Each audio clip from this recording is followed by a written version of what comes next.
नमस्कार. सकाळच्या बातमीपत्रात मी शिबानी जोशी आपलं स्वागत करते. सुरुवातीला एक नजर ठळक बातम्यांवर. 69व्या स्वातंत्र्य दिनानिमित्त देशभरात विविध कार्यक्रमांचं आयोजन. भ्रष्टाचार मुक्त भारताचं स्वप्न पूर्ण करण्याची नवी दिल्लीतील ध्वजारोहण कार्यक्रमात पंतप्रधानांची ग्वाही. राज्यातही स्वातंत्र्य दिनानिमित्त विविध ठिकाणी ध्वजारोहण.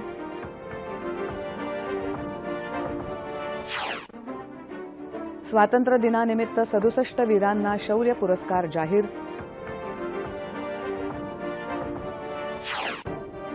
आणि पेट्रोल डिझेलच्या दरात कपात.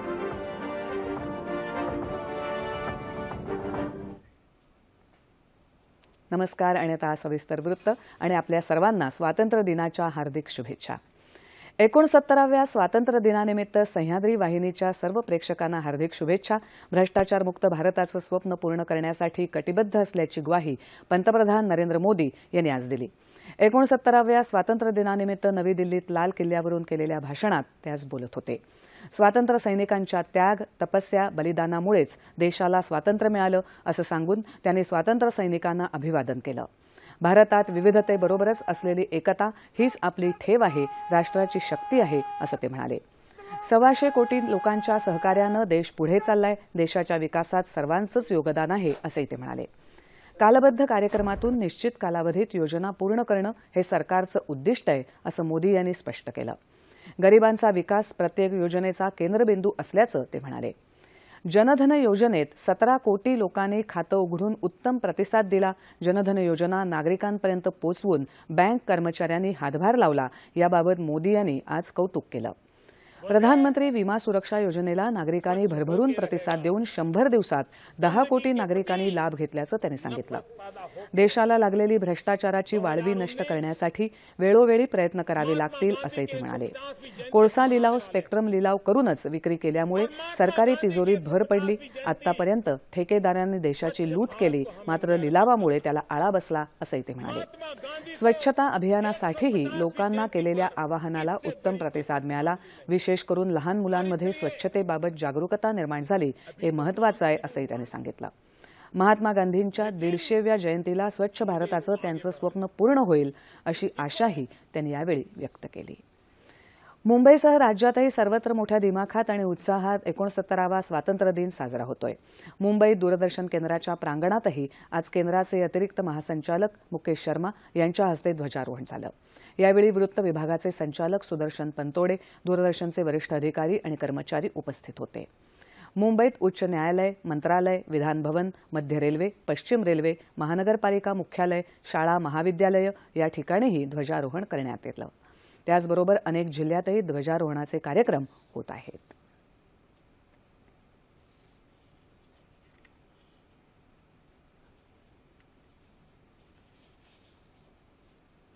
देशाच्या संरक्षणासाठी योगदान देणाऱ्या 67 वीरांना शौर्य पुरस्कार जाहीर झालेत.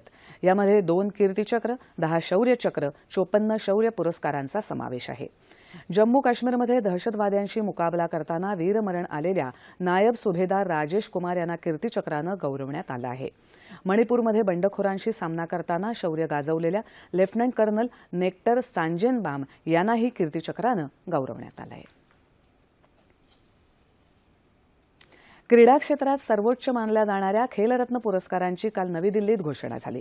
भारताची आघाडीची टेनिसपटू सानिया मिर्झाला राजीव गांधी खेलरत्न पुरस्कार जाहीर झालाय. त्याचबरोबर अर्जुन पुरस्कारांसाठी 17 खेळाडूंची नावं जाहीर करण्यात आली आहेत. यामध्ये मुंबईचा क्रिकेटपटू रोहित शर्मा आणि कबड्डीपटू अभिलाषा म्हात्रे यांचा समावेश आहे.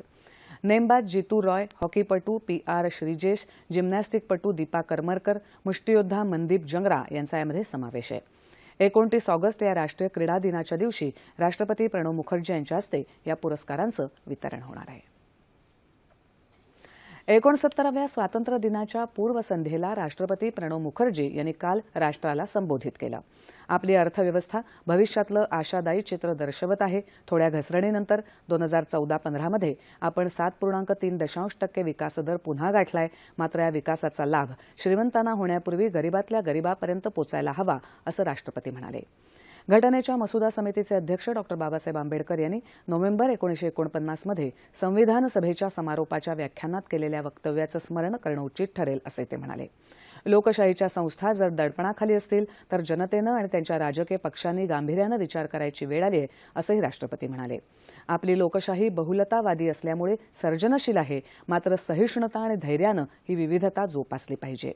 भारताशी शत्रुत्व राखणाऱ्या शक्तींनी आपल्या भूमीचा वापर करता कामा नये, याबाबत आपल्या शेजाऱ्यांनी खातरजमा करायला हवी. दहशतवाद कदापि खपवून न घेण्याचं आपलं धोरण कायम राहील.